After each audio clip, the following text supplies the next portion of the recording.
करोड़ों का कैश और बेशुमार दौलत। कानपुर के तंबाकू कारोबारी के ठिकानों पर जब आईटी की टीम रेड मारने पहुंची तो नोटों का अंबार देखकर अधिकारियों के होश उड़ गए। लग्जरी कारों के अलावा आयकर विभाग को गुटखा किंग के घर से करोड़ों का कैश और कुछ अहम दस्तावेज मिले हैं, जिसकी पड़ताल की जा रही है।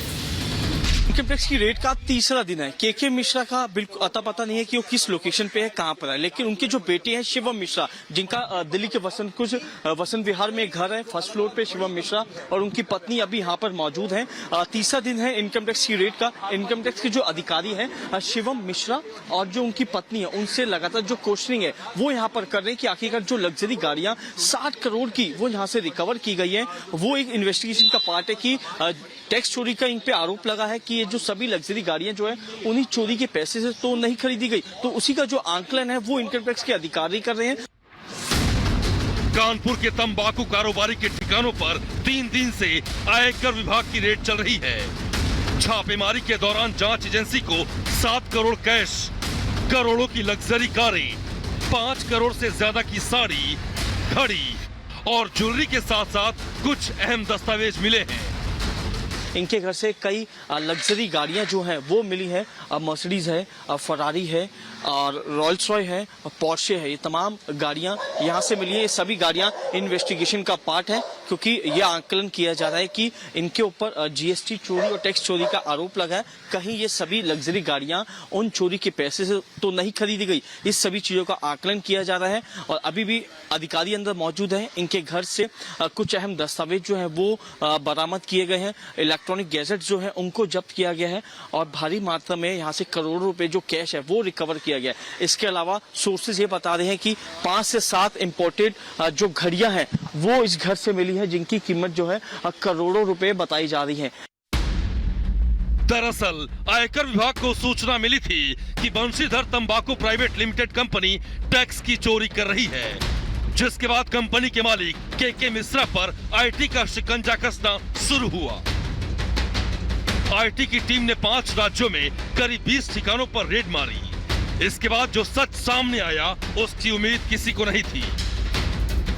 के मिश्रा के दिल्ली के वसंत कुंज वाले बंगले से 6 से ज्यादा इंपोर्टेड लग्जरी कारें बरामद हुई हैं। बरामद कारों में रोल्स रॉयस, फैंटम, मैक्लेरन, लैम्बोर्गिनी और फरारी जैसी कारें शामिल हैं। ये सभी कारें अलग अलग कंपनियों की हैं, लेकिन नंबर सभी कारों पर एक जैसे ही हैं। बंशीधर ग्रुप के मालिक के मिश्रा के बेटे शिवम मिश्रा के दिल्ली वाले घर पर रेड के दौरान जहां इनकम टैक्स की टीम को रियल एस्टेट और बेनामी संपत्तियों से जुड़े अहम दस्तावेज मिले हैं, वहीं तंबाकू कंपनी का लंदन कनेक्शन भी सामने आया है। इस मामले में मनी लॉन्ड्रिंग की भी आशंका जताई जा रही है।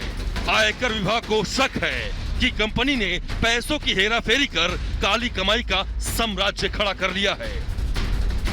कानपुर के गुटखा किंग पर आईटी का शिकंजा पूरी तरह से कस चुका है और जैसे जैसे जांच आगे बढ़ रही है, के मिश्रा की काली कमाई की परत दर परत खुलकर सामने आ रही है और इसी के साथ कई सवाल भी खड़े हो रहे हैं। Bureau report, Republic Bharat.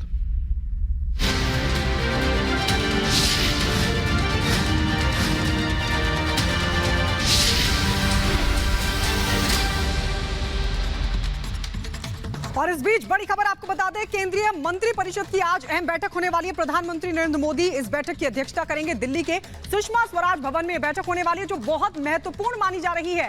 केंद्रीय मंत्री परिषद की बैठक अध्यक्षता प्रधानमंत्री नरेंद्र मोदी करेंगे। दिल्ली के सुषमा स्वराज भवन में यह बैठक होने वाली है। तो आपको बता दें, कल ही पहली लिस्ट का ऐलान किया गया है बीजेपी की तरफ से और उसके बाद लोकसभा चुनाव के मद्देनजर तमाम तैयारियां प्रधानमंत्री लगातार रैली भी कर रहे हैं। झारखंड, बंगाल और बिहार के दौरे पर भी प्रधानमंत्री मोदी रहे और आज वो अध्यक्षता करने वाले केंद्रीय मंत्री परिषद की बैठक की, जो बहुत अहम मानी जा रही है। और आपको ये भी बता दें कि दिल्ली के सुषमा स्वराज भवन में ये बहुत ही महत्वपूर्ण बैठक होने वाली है। हमारे सहयोगी स्तर पर जानकारी के साथ जुड़ रहे हैं वैभव। संभवतः ये आखिरी केंद्रीय मंत्री परिषद की यह बैठक है। कितनी महत्वपूर्ण रहने वाली होगी, क्योंकि प्रधानमंत्री नरेंद्र मोदी की जिस तरह वर्तमान सरकार 2.0 से 3.0 की ओर बढ़ने को लेकर जो तमाम रणनीतियां हैं वो कैसी होंगी, उस पर भी कहीं ना कहीं एक विचार जरूर होगा। सुमित, देखिए बहुत महत्वपूर्ण ये बैठक है जो केंद्रीय मंत्रिपरिषद की बैठक अब से बस थोड़ी देर बाद शुरू होने वाली है दिल्ली के सुषमा स्वराज भवन में। महत्वपूर्ण ये बैठक क्यों है? क्योंकि कल ही बीजेपी ने 195 प्रत्याशियों के जो है उन नामों का ऐलान किया है और कोशिश बीजेपी ने की है इन प्रत्याशियों के ऐलान से ही कि स्ट्राइक रेट को बरकरार रखा जा सके और यही वजह है कि इन 195 में से 115 लोगों के टिकट को रिपीट किया गया है। नए चेहरों को जो है वो बहुत कम मौका दिया गया हो और अगर मौका दिया भी गया है तो ऐसी सीटें हैं जो बीजेपी के हाथ में नहीं थी। उन सीटों पर नए कैंडिडेट पर बीजेपी ने भरोसा जताया है।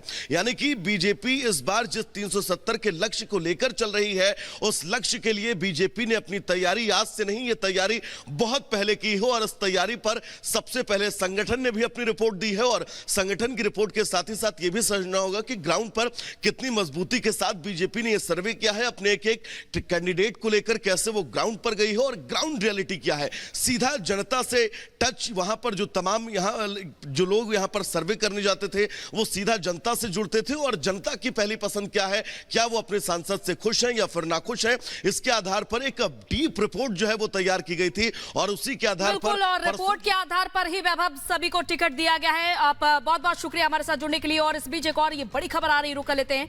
लोकसभा चुनाव के ऐलान से पहले बीजेपी की जारी हुई है 195 सीटों के लिए उम्मीदवारों का ऐलान हुआ है। यूपी के लिए 51 उम्मीदवारों का नाम घोषित किया गया है, तो कई कैंडिडेट्स को रिपीट किया गया है और कई का टिकट कट चुका है। और हमारे साथ अजय दुबे जुड़े हुए हैं, रुक लेते हैं उनका। अजय, ये देखा गया कि इस बार कई का टिकट भी कटा है, निराशा कईयों को हाथ लगी, उसके बाद की क्या प्रतिक्रियाएं सामने आ रही है फिलहाल? देखिए, जिस तरीके से टिकट्स का जो ऐलान हुआ है, पूरी लिस्ट अगर देखी जाए तो ज़्यादातर जो उम्मीदवार हैं उन उम्मीदवारों के टिकट मेंटेन रखे गए हैं। बड़े पैमाने पर जो चेंजेस हैं वो एक दिखता है जौनपुर की सीट पर, जहां पर महाराष्ट्र में जो गृह राज्य मंत्री थे उनको टिकट दे दिया गया। कृपाशंकर सिंह जो मूलतः जौनपुर के रहने वाले हैं उनको टिकट दिया। फिर श्रावस्ती में चेंज दिख रहा है और इसके साथ ही नगीना जो सीट है वहां पर चेंज दिख रहा है। तो ये बड़े चेंजेस है। उस बीच में एक तस्वीर आपको दिखाता चलता हूँ।